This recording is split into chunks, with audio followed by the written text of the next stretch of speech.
than your currency. Splurging millions, buying houses like Monopoly. Fucking 9 to 5, man, the money is a joke to me. Buying cryptocurrency, my money in the privacy. I make it rain. Hey guys and girls, welcome to this week's episode of the No BS and Birchie podcast. I'm your host, Nathan Birch. This is a show unraveling the truth to the facade of the 21st century. We're now exiting the matrix and waking up to motherfucking reality.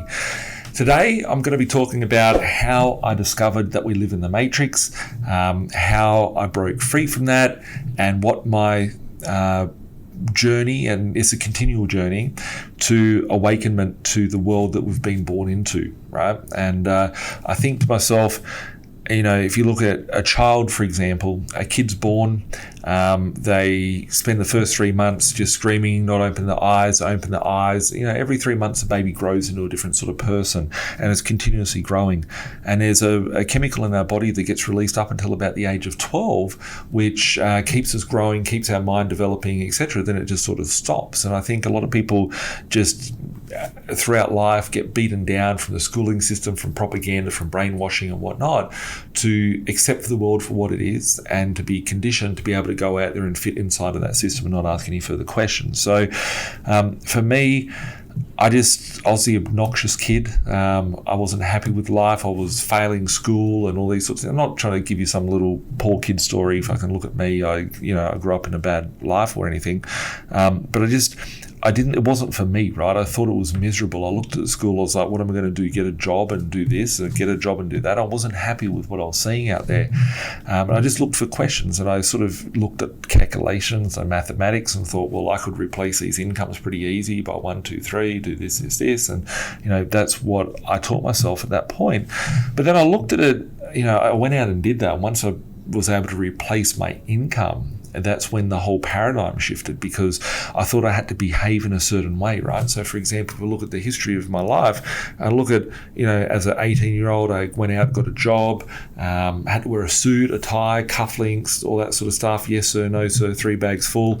I was working in jobs where people would give you abuse, right? And I remember working at a job, and I was thinking, if I wasn't getting paid $20 an hour and I met you at the pub, and I'm not a violent person, I'm not out there to bash people or anything, but I'm like, I would have fucking knocked you out, right? Like, why would you put up with this abuse, right? And I thought, I saw colleagues that were putting up with the abuse and they're getting paid their $20 an hour, and I'm sitting there thinking to myself, hang on a second, this isn't what I want out of my life, right? But these people are trapped. I'm young. I had youth on my side. I'm like, I can just hustle, save money, buy assets, get cash flow, whatever. And then, I had to conform and fit into the system because I needed to do it for the money, and I had to sell myself to be able to go and, I had to put all my thoughts and opinions and, guess, okay, how high can I jump to then be able to earn that income, right? And a lot of people don't break free of that. They get trapped in that. And I think once I broke free of that, I remember when I quit my job, I handed back my lanyard with the tag on it. I worked in a corporate job at this point, and I was 24 years old, 2009, and I thought, what the fuck am I going to do on Monday? And I'd always shaved my face with the shaver every day, and I was told as a kid, you don't have stubble's bad and all this sort of stuff, right? You have a clean shaven face and all that. And I didn't leave my house for a week, and I thought I'm going to write a book, right?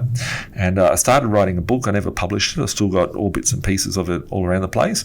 And I didn't leave the house for a week. And then I went out and I ate all the food in the house, right? And then I was like, shit, I need to go and get some food. So I went down to the takeaway shop and I just walked outside, and I thought, I don't want to put shoes on. I'll just put thongs on, right, with a pair of jeans. And I thought, fuck it, the thongs and jeans. Always got told you only wear thongs at the beach, right? And you put thongs on when you go in the water or whatever.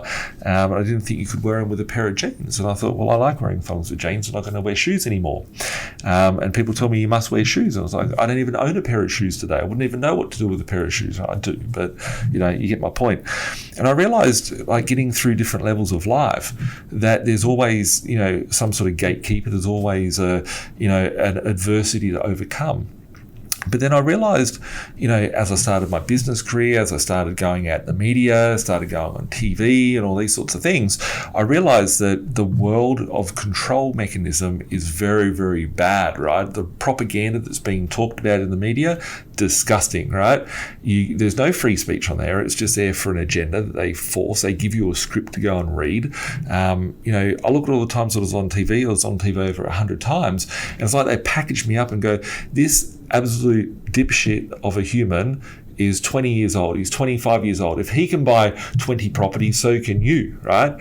And all the news articles were only ever interested in that. I tried to add as much value as I can. I tried talking about things that were real world, very important, that could help people escape. But when I went to go put it on, they always got cut out, always got edited, and it wasn't topics that they wanted to discuss. I spoke about things that were a bit taboo and outside of their agenda. It doesn't work with their advertisers that they have online. It's like, okay, cool, we're going to go now over to the ad break. It's like the whole world is scripted, right? And I realized that if I know something that they're lying about and I know it 110% well, and I have a great result from doing what I do, right? It makes me question, what about all the other things and all the other topics that I wouldn't know anything about? I don't know anything about politics. I don't know anything about geopolitical. I don't know anything about science. I don't know anything about health. I'm not professing to be, right? But common sense would be to question, explore, entertain, whatever. I realize that there's a lot of information that's being suppressed, and only certain bits of information, little bits of information to brainwash us as humans to keep us controlled, keep us suppressed, keep us trapped, right? So there's been multiple stages of awakenment over the years where I've been like, wow, this is really the Matrix, right? The first one was this 12 years of indoctrination camp is a scam. The job, the 40 years working, white picket fence, get you a mortgage, get you indebted, get you a spouse, get you some kids, ship the kids off to school so I've got more slaves that are going in the indoctrination system. That's another awakenment. They realise and this is one that people don't normally come across, is where I realised the media and the social conditioning of people's thoughts and minds is very, very bad, right? And then I start looking at all the agendas, who follow the money out there, and you follow crumbs back to who's the ones that are controlling this sort of stuff, and it's very scary out there. And you look at the working class, and you look at the life that I lived to a point to being able to break free of that. And I see it as like different levels of slave class, right? You've got the poor people that don't have enough money, but they've got a very lovely family, right? They might have a nice family, they might have a nice lifestyle, but they don't have the money. You could have the money, but you don't have the time with your family because you're out there earning all the money all the time. You don't have time to spend with them.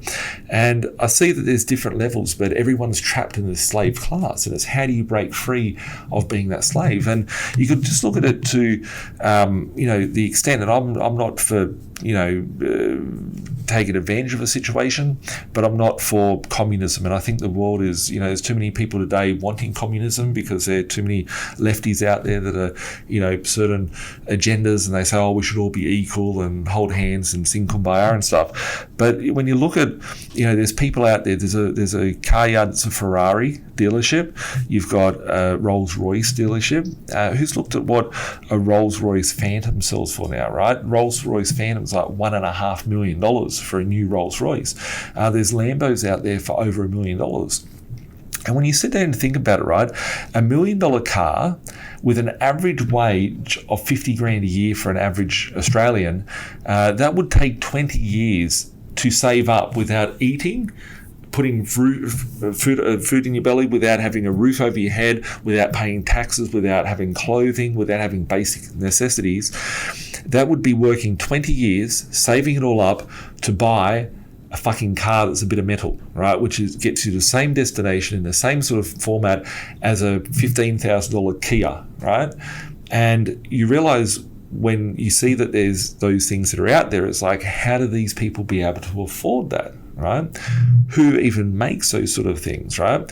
And I look at all that now and I think, well, there's a lot of people that are trapped because they're stuck in that level of slave mentality, because they're sitting there thinking, okay, I better work hard so I can go and buy myself a Lamborghini, right? And I've been trapped there so much. As a point when I had in the basement of this office over $1 million worth of cars, and I thought that was success, right? And it's success has been for me over the years being able to have the ability to do what I want, when I want, how I want, and on my terms. That's why I say be invested, live life on your terms.